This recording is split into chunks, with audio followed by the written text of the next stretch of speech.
You're about to see some wild turkeys hanging out in downtown Miller. Look at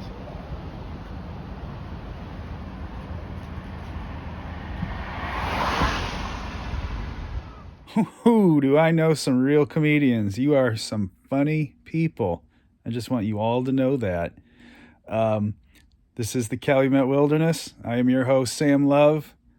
I don't really feel like going outside today.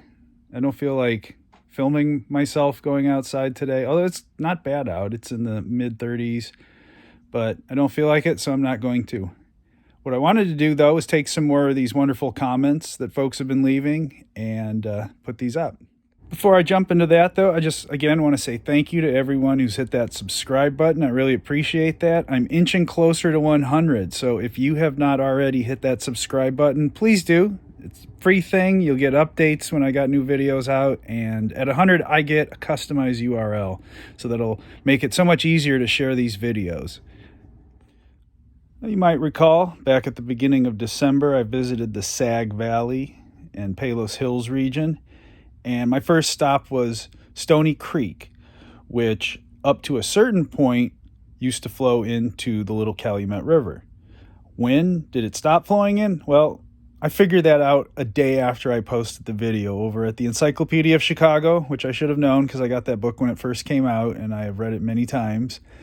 It was the construction of the Illinois and Michigan Canal that rerouted Stoney Creek from the Little Calumet. So taking that area that was drained by that creek, removing it from the Calumet watershed and putting it ultimately part of the Mississippi River system.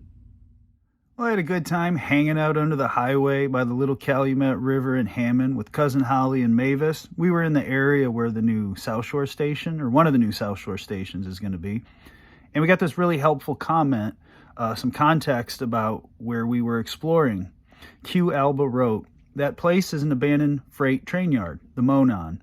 The whole place is contaminated with concrete chunks, big and small." This is definitely true. Hopefully they clean it all up. There used to be 2 big oil tanks there as well. Homer Tree Service took about 20 mature walnut trees close to those backyards.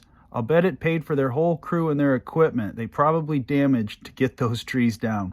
Thank you very much, Q Alba, for that excellent local context. Well, just a couple of days before Christmas, I walked around ancient Hobart Island. This was a geographical feature in ancestral Lake Chicago, which was the predecessor to our current lake, about 14,000 years ago. And it's also significant because it's where I grew up. I had an absolutely wonderful time walking around my old neighborhood. I don't know why I didn't do it sooner. It's something I've always thought about doing, but the time was right, and I'm glad I had you all there to share it with me. I had to cut about 2/3 of what I filmed out just to keep these at time, but also some of my memories were so filthy that I think what I'll do is share those in a Calumet Wilderness Uncensored episode sometime in the future, which I will definitely put an age restriction on. Again, we had fun growing up out there, so here are some of the comments I got from those videos. Kevin Seuss chimed in again, and I do hope I'm pronouncing your name right, but as we can see from his comment, he has learned the proper pronunciation of Hobart. Yes, I put this in a lot of videos. It is Hobart, like B-E-R-T. If you say Hobart down here, no one will bat an eye. Of course, if you say Hobart by this point, hardly anybody bats an eye.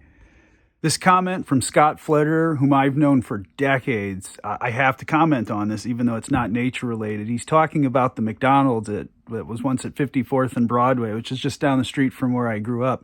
And I think it's so funny that in the 80s, that he and his crew were going down that way, I was going down that way, and then if you dig down in my videos, there's an interview I did with Chris Schlesinger from The Accidents, another punk band from the region in the 90s. He and his crew were going there, so very clearly the old McDonald's at 54th and Broadway was the punk rock McDonald's. Could not let that go without commenting. Thanks, Scott. Good to hear from you, buddy.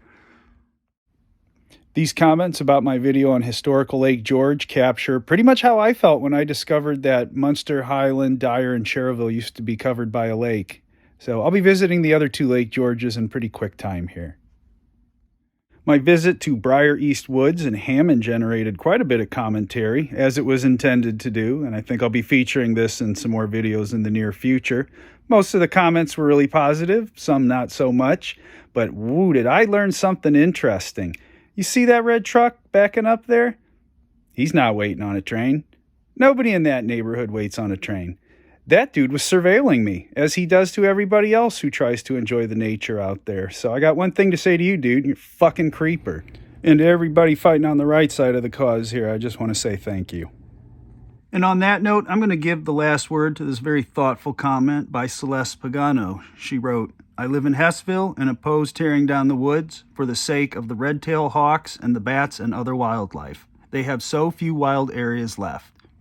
I would like to see the trees of heaven and other harmful species removed, as well as trash, and would definitely volunteer in such efforts. The trains are an issue. If we can figure out a bridge with a smaller footprint, or better yet, a tunnel, that might be a solution.